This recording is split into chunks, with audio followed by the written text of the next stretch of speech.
बिस्मिल्लाहिर्रहमानिर्रहीम। अस्सलाम वालेकुम नाज़रीन, आप यूट्यूब चैनल देख रहे हैं। मैं इमरान ख़ान हूँ। आज 8 फरवरी 2025 है और आप रात के टाइम मेरा वीलॉग देख रहे हैं। आज से ठीक एक साल पहले पाकिस्तान के अंदर तारीख की बदतरीन धांधली हुई है। जिस वक्त आप ये वीलॉग सुन रहे हैं, इस वक्त नताइज को बदला जा रहा था। सारा दिन पाकिस्तान की आवाम को फतह हासिल हुई। पाकिस्तान की आवाम ने अपनी मर्ज़ी से वोट डाला, अपनी मर्ज़ी के कैंडिडेट्स को वोट डाला। लेकिन शाम होने के बाद जब नताइज आने का सिलसिला शुरू हुआ तो 180 नशस्तों पे पाकिस्तान तहरीक इंसाफ आगे चल रही थी। मैंने आपको लगभग 11 बजे के करीब रिपोर्ट किया था। 11 से 12 बजे के बीच में मैंने एक वीलॉग किया था। उसमें मैंने आपको ये बताया था 8 तारीख की रात को, ठीक एक साल पहले, कि अब तक की जो इन्फॉर्मेशन है, और ये इन्फॉर्मेशन पाकिस्तान के सारे नेशनल टीवी पे चल रही है, कि 179 सीटों के ऊपर 179 नशस्तों पे पाकिस्तान तहरीक इंसाफ आगे चल रही है। और अब नताइज रोक दिए गए हैं और आने वाले वक्त में क्या होगा इसके बारे में हम कुछ कह नहीं सकते। और उसके बाद जो हुआ वो पूरी कौम ने देखा कि पूरी कौम का मैंडेट जो है वो बूटों तले रोन दिया गया। इसमें कौन कौन जिम्मेदार था? देखें, इसमें सबसे पहली जिम्मेदारी जो है वो इलेक्शन कमीशन ऑफ पाकिस्तान की है, जिनकी ये जिम्मेदारी थी कि उन्होंने फ्री एंड फेयर इलेक्शन करवाना था। लेकिन उन्होंने फ्री एंड फेयर इलेक्शन नहीं करवाया, बल्कि वो कंप्रोमाइज़ हो गए। एक और रिस्पॉन्सिबिलिटी पाकिस्तान की मिलिट्री एस्टेब्लिशमेंट की है, क्योंकि उन्होंने दबाव डाला था इलेक्शन कमीशन ऑफ पाकिस्तान पे, और उनके दबाव की वजह से इलेक्शन कमीशन ऑफ पाकिस्तान ने वही किया जो उन्हें हुक्म दिया गया। क्योंकि इलेक्शन कमीशन ऑफ पाकिस्तान के बारे में बहुत पहले से इमरान खान साहब ये कहते रहे कि वो एक टाउट है। अभी भी इमरान खान साहब उसको एक टाउट कहकर बुलाते हैं कि वो एस्टेब्लिशमेंट के इशारों के ऊपर नाचने वाला बंदर है। खान साहब ये कहते हैं। अब वो उसने साबित भी किया, उसने कौम का मैंडेट छीन कर ये साबित भी किया। ये हुआ किस तरह? देखिए, इसके अंदर जाली फॉर्म 47 जारी किए गए, क्योंकि ब्यूरोक्रेट्स को बनाया गया था आरओज, रिटर्निंग अफसरान जिनको बनाया गया था, जिन्होंने नताइज मुरतब करने थे, वो आरओज थे। पोलिंग स्टेशन से नताइज कुछ और आ रहे थे, वहाँ से जो असली फॉर्म 45 आ रहे थे उनके मुताबिक पाकिस्तान तहरीक इंसाफ के कैंडिडेट्स आगे चल रहे थे। लेकिन जैसे ही ये नताइज पहुँचते थे आरओ के दफ्तर में, तो वहाँ पे जब फॉर्म 45 की बुनियाद पे फॉर्म 47 मुरतब किया जाता है, यानी होता यह है, मिसाल के तौर पे एक हलके में 400 पोलिंग स्टेशन हैं। उन 400 पोलिंग स्टेशन में से 400 फॉर्म 45 आएंगे। उन 400 फॉर्म 45 के नतीजे में एक फॉर्म 47 बनेगा और पता चल जाएगा कौन जीता कौन हारा। लेकिन हुआ यह है कि जो फॉर्म 45 आए 400 हलकों में से, उनके मुताबिक फैसला नहीं बनाया गया, बल्कि जाली फॉर्म 47 जारी कर दिए गए, जिसमें मनपसंद उम्मीदवार जितवा दिए गए। ये अब करैक्टर आ गया आपका मिलिट्री एस्टेब्लिशमेंट का भी, आरओस का भी आ गया, ब्यूरोक्रेसी भी इन्वॉल्व हो गई। फिर पुलिस ने क्या किरदार अदा किया? जहां पे पाकिस्तान तहरीक इंसाफ के लोग अपने नताइज लेने के लिए डट गए और पहुंचे, वहां पे पुलिस ने और सिक्योरिटी फोर्सेज ने उनके ऊपर टॉर्चर किया, उन्हें गिरफ्तार किया, उन्हें वहां से भगाया। तो एक किरदार इनका भी आ गया। उसके बाद अदलिया का रोल, जो है वो पहले दिन से था। कादी फायद ईसा ने सहूलतकारी की थी। कादी फायद ईसा साहब ने पहले इंतखाबी निशान छीना, उसके बाद जो कुछ भी हुआ, लेवल प्लेइंग फील्ड नहीं थी। इनको एक रैली करने की, कॉर्नर मीटिंग करने की इजाज़त नहीं थी, झंडा उठाने की इजाज़त नहीं थी पीटीआई का। और इसके बावजूद लोगों ने पाकिस्तान तहरीक इंसाफ को बड़े पैमाने पर वोट डाले। अब ये अदलिया का एक कसूर था कि अदलिया ने बाद में इसके ऊपर फैसले नहीं किए। यानी ये मामला बाद में अदलिया में जाना था ना, अदलिया ने इंसाफ दिया ही नहीं। आज एक साल गुजरने के बावजूद पाकिस्तान का जाली इलेक्शन वहीं पे खड़ा है और एक जाली हुकूमत बैठी हुई है, वो जाली तरह के फैसले कर रही है। ये एक साल गुजरने के बाद इमरान खान साहब ने अनाउंस किया कि यौम स्याह मनाया जाएगा। जब उन्होंने अनाउंस किया तो फिर सियासी इंतकाम की कार्रवाइयाँ शुरू हो गई। दोबारा से गिरफ्तारियाँ, छापे, रस्ते बंद, ये कर देंगे वो कर देंगे, बहुत कुछ करके इन्होंने देखा। लेकिन इसके बावजूद आज के दिन की जो रिपोर्ट है वो मैं आपके सामने रख देता हूँ। एक तो मैं आपको ये कहूँ कि पंजाब ने तबाहियाँ फेर दी हैं, तो ऐसा बिल्कुल नहीं हुआ, बिल्कुल नहीं हुआ। जब तक पंजाब के अंदर फस्तायत जारी रहेगी, देखें, पाकिस्तान तहरीक इंसाफ एक सियासी जमात है, उन्होंने बहुत मार खा के दिखाई है, बड़ी उन्होंने रेजिलियंस शो की है, बड़ी मजबूती के साथ पाकिस्तान तहरीक इंसाफ खड़ी रही है, ये एक हकीकत है। लेकिन इसके बावजूद वो एक सियासी जमात है, अस्करी जमात नहीं है। तो जब आप रियासत और हथियार लेकर आते हैं तो उसके बाद वो कोशिश करते हैं कि तसादुम से गुरेज करें, और ये इससे फ़ायदा उठाना चाहिए रियासत को, कि अगर खुदा न खास्ता किसी दिन लोगों ने ये कोशिश करना छोड़ दी कि तसादुम से गुरेज किया जाए, तो फिर हमारे पास बाद में रास्ता क्या बचेगा? आप लोगों को बुलाते रहेंगे और लोग आपकी बात नहीं सुनेंगे, खुदा न खास्ता अगर ऐसा माहौल आ गया तो। लेकिन बदतरीन फस्तायत के बावजूद पंजाब निकला जी। पंजाब के बेशतर शहरों से जो फुटेजेस अब तक मुझे मौसूल हुई हैं, उनके मुताबिक तो जनूबी पंजाब हो, वस्ती पंजाब हो या अपर पंजाब हो, हर तरफ से लोग निकले हैं। बड़ी तादाद में निकल के लोगों ने एहतजाज किया है और ये इस लेवल का एहतजाज है कि इसको आप कह सकते हैं कि जी ये मुतासिर कुन एहतजाज है। इस माहौल के अंदर जब पूरे पंजाब को पुलिस स्टेट बनाया गया है, इसके बावजूद लोगों का निकल आना ये बड़ी बात है। ख़वातीन का और नौजवानों का इसमें बड़ा अहम किरदार है। जो पंजाब में एहतजाज हुआ, इसमें आलिया हमजा साहिबा को हमने देखा, महर अब्दुल सत्तार को देखा, हमाद अदर साहब निकले, कसूर में मैं देख रहा था बड़ी अच्छी वीडियोज़ आ रही थी एहतजाज की, मंडी बहाउद्दीन से, मुल्तान से। गुजरात में एक अजीबोगरीब किस्म का एहतजाज हुआ, सियालकोट में भी एहतजाज हुआ, फैसलाबाद में एहतजाज हुआ, जनूबी पंजाब के कई अजला हैं, मैं सबका नाम नहीं ले पाऊँगा, मियांवाली में एहतजाज हुआ। लेकिन एक चीज़ बड़ी इंटरेस्टिंग जो गुजरात में हुई, वहाँ पे तो खुली दहशतगर्दी की गई पाकिस्तान तहरीक इंसाफ की जानिब से और पुलिस को मुकम्मल तौर पे बेबस कर दिया गया।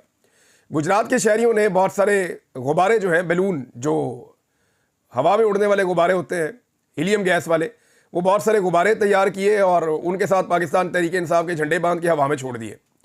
अब ना पुलिस उन्हें पकड़ सकती है, पुलिस के पास हेलीकॉप्टर भी नहीं है, कोई ऐसा इंतज़ाम भी नहीं है।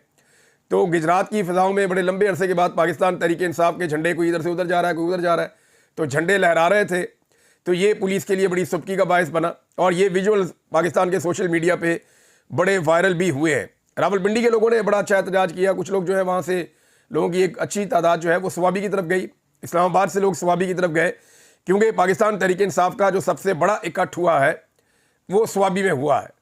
स्वाबी के अंदर, यानी अगर आज के दिन को आप देखें तो पहले स्वाबी जलसे में बात कर लेते हैं, फिर आज के दिन का एनालिसिस करते हैं कि तहरीक इंसाफ कामयाब हुई है या नाकाम हुई है। लेकिन रियासत ने बहुत सारे इकदाम उठाए। रियासत को ये लगता था, यानी मुझे जब ऑफ़र किया गया तो उन्होंने कहा जी आप 8 तारीख तक चुप रहें। गुज़िश्ता साल मुझे ऑफ़र लेकर जो लोग आए मेरे पास, मेरे अपने जानने वाले हैं, दोस्त हैं, मैं उन्हें शर्मिंदा नहीं करना चाहता। उन्होंने कहा इमरान भाई ऑफ़र आपके लिए ये है कि आप 8 फरवरी 2024 तक चुप रहें, 9 फरवरी से आप जो मर्जी करें।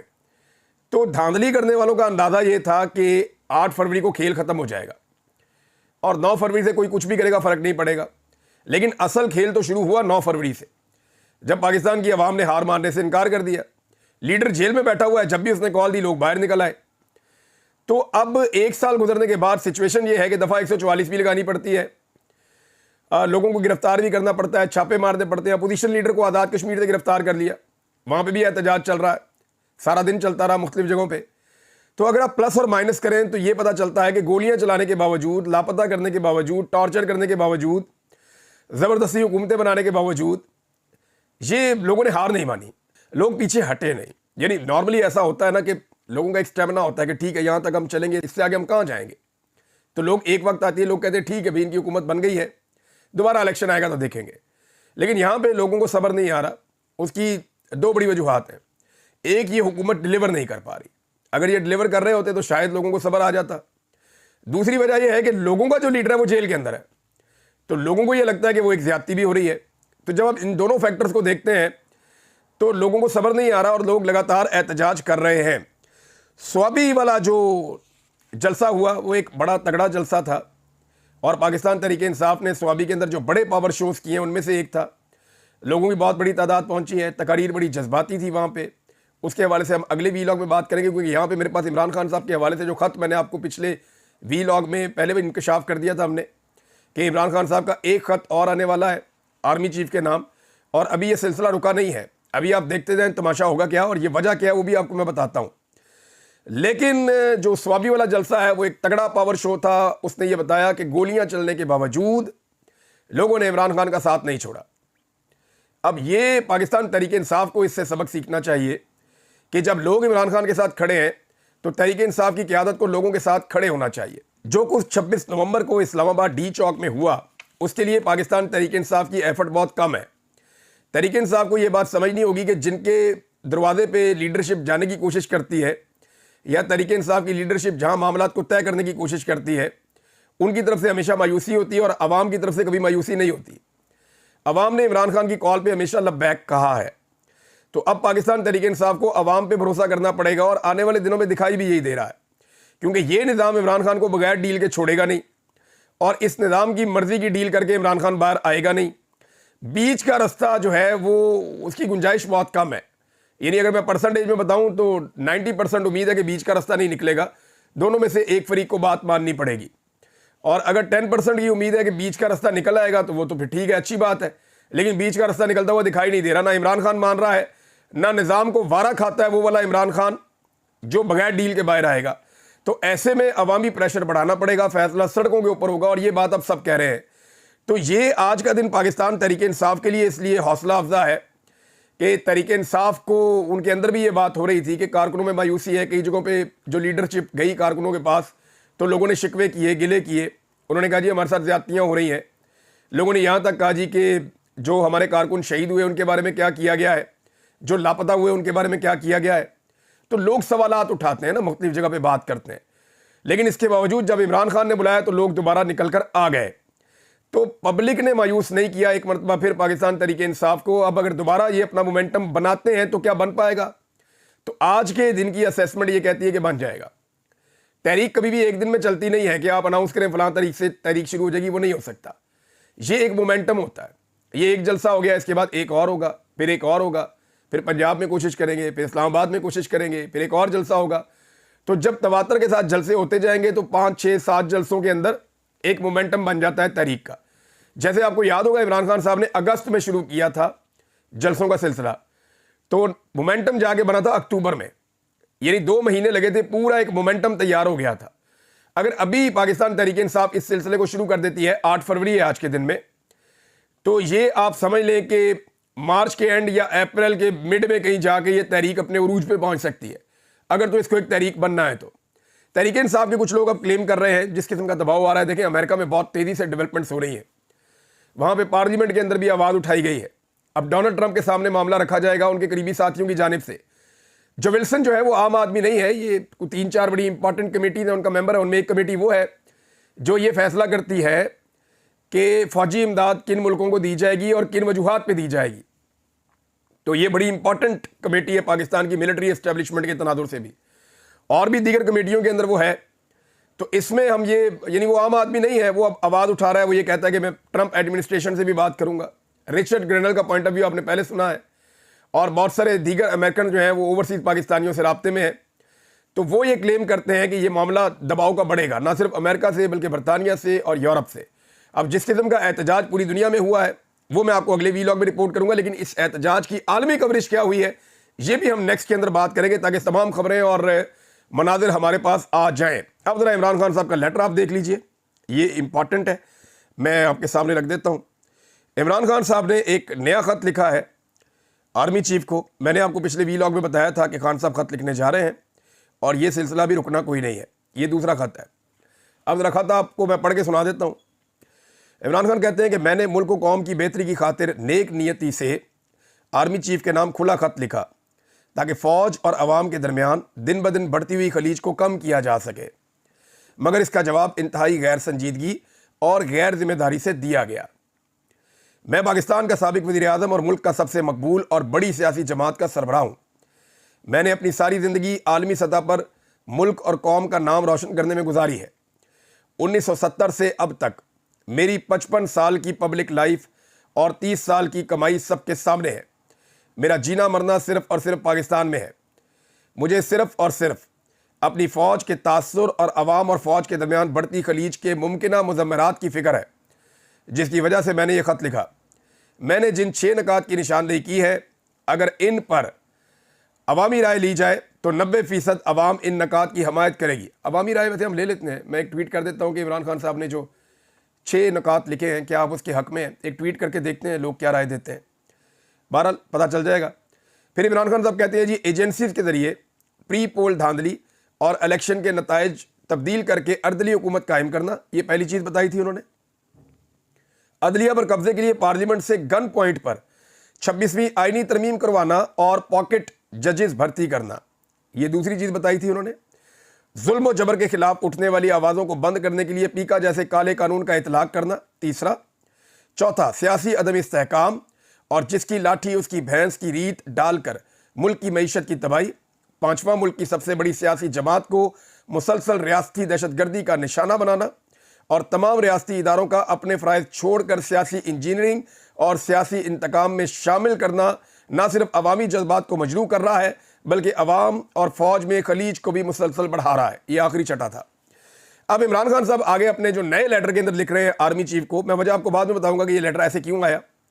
वो कहते हैं जी फ़ौज मुल्क का एक अहम इदारा है, मगर इसमें बैठी चंद काली भेड़ें पूरे इदारे का नुकसान कर रही हैं। ऐसा ही एक शख्स अडयाला जेल में बैठा हुआ कर्नल है, जो जेल के स्टाफ को कंट्रोल करते हुए ना सिर्फ आइन और कानून की, जेल मैनुअल की धज्जियां उड़ा रहा है, बल्कि इंसानी हकूक भी पामाल कर रहा है। वो अदालती अहकामात को जूते की नोक पर रखते हुए ऐसे अमल करता है जैसे काबिज फौज करती है। पहले अडयाला जेल के फर्ज शनास सुपरिटेंडेंट अकरम को अगवा किया गया और तशद्दुद का निशाना बनाया गया, क्योंकि वो कानून की पासदारी करता था और जेल कवानीन पर अमल दरामद करता था। अब भी तमाम अमले को डराया और धमकाया जा रहा है। बुनियादी इंसानी हकूक पामाल करते हुए मुझ पर दबाव बढ़ाने के लिए एक कर्नल के मातहत जेल इंतजामिया ने मुझ पर हर जुल्म किया है। मुझे मौत की चक्की में रखा गया है। 20 दिन तक मुकम्मल लॉकअप में रखा गया, जहां सूरज की रोशनी तक नहीं पहुंचती थी। 5 रोज तक मेरे सेल की बिजली बंद रखी गई और मैं मुकम्मल अंधेरे में रहा। मेरा वर्जिश करने वाला सामान और टीवी तक ले लिया गया और मुझ तक अखबार भी पहुंचने नहीं दिया गया। जब चाहते हैं किताबें तक रोक लेते हैं।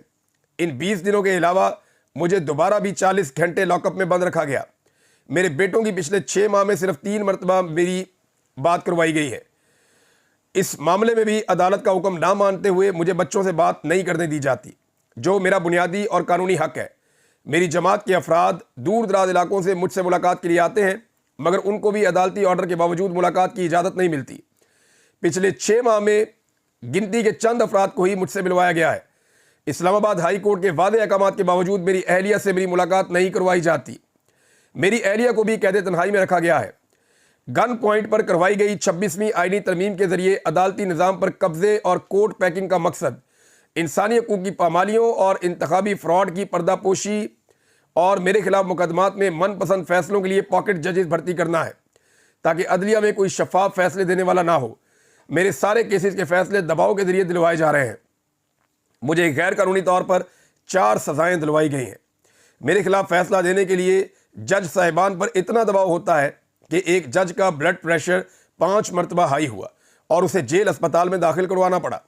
इस जज ने मेरे वकील को बताया कि मुझे और मेरी अहलिया को सजा देने के लिए ऊपर से शदीद तरीन दबाव है। 9 मई और 26 नवंबर को हमारे निहत्ते जमहूरियत पसंद कारकुनान पर जुल्म और तशद्दुद की इंतहा की गई। जो लोग कहते थे ना 26 नवंबर का जिक्र नहीं आया, एलो आ गया जी हूँ। अब उसमें इमरान खान साहब कह रहे हैं जी कि 9 मई और 26 नवंबर को हमारे निहत्ते जमहूरियत पसंद कारकुनों पर जुल्म और तशद्दुद की इंतहा की गई। पुरअमन शहरियों पर सीधी गोलियां चलाई गईं। सियासी इंतकाम की आड़ में 3 साल में लाखों शहरियों के घरों पर छापे मारे गए। हमारे 20,000 से जायद वर्कर्स और सपोर्टर्स को गिरफ्तार किया गया और सैकड़ों को अगवा करके तशद्दुद का निशाना बनाया गया।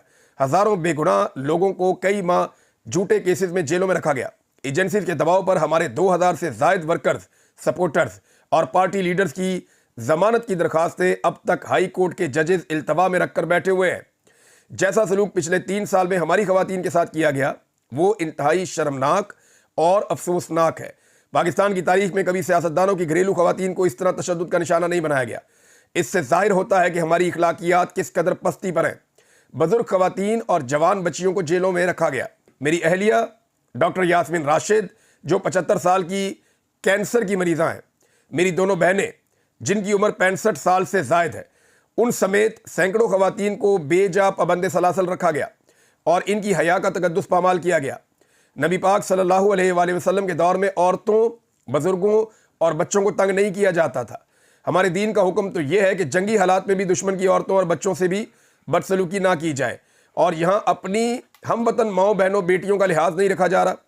ये सब हमारी रवायात के मुनाफी है और इसकी वजह से अवाम में फ़ौज के खिलाफ नफरत बहुत बढ़ गई है, जिसका सद्देबाब बर वक्त हो जाए तो ये फ़ौज और मुल्क दोनों के हक में बेहतर है, वरना इस सब से नाकाबिल तलाफी खसारा उठाना पड़ सकता है। पीका जैसे काले कानून के जरिए सोशल मीडिया और इंटरनेट पर भी कदगन लगा दी गई है। इस सब की वजह से पाकिस्तान का GSP+ स्टेटस भी खतरे में है। इंटरनेट में खलल की वजह से हमारी IT इंडस्ट्री को अरबों डॉलर्स का नुकसान हो चुका है और नौजवानों का करियर तबाह हो रहा है। चंद अफराद की ख्वाहिशात पर अवामी मैंडेट की तौहीन करके ऐसे सियासी अदम इस्तेहकाम की बुनियाद रखी गई है, जिसकी बदौलत मईशत का बुरा हाल है और सरमायाकार और हुनरमंद अफराद मजबूर हो गए हैं कि पाकिस्तान छोड़कर अपने सरमाए समेत तेज़ी से बैरून मुल्क मुंतकिल हो जाए। माशी अदम इस्तेहकाम अपनी इंतहा पर है, ग्रोथ रेट 0 है और पाकिस्तान में सरमायाकारी ना होने के बराबर है। मुल्क में गुर्बत और बेरोजगारी उरूज पर है। हमारे फौजी पाकिस्तान के लिए कुर्बानियां दे रहे हैं। दहशतगर्दी के खिलाफ जंग में कामयाबी के लिए ज़रूरी है कि कौम फौज के पीछे खड़ी हो, लेकिन अफसोसनाक अमर है कि एस्टेब्लिशमेंट की पॉलिसियों और उनके गैर कानूनी इकदाम की बदौलत अवाम में फौज की बदनामी मुसलसल बढ़ रही है। यह सब फौज के हलफ की खिलाफ वर्जी है। किसी भी मुल्क की फौज अपने शहरियों के साथ ऐसा सलूक नहीं करती, बल्कि ऐसा सलूक तो काबिज फौजें करती हैं जो खुद को हर आइन और कानून से बालातर समझती हैं।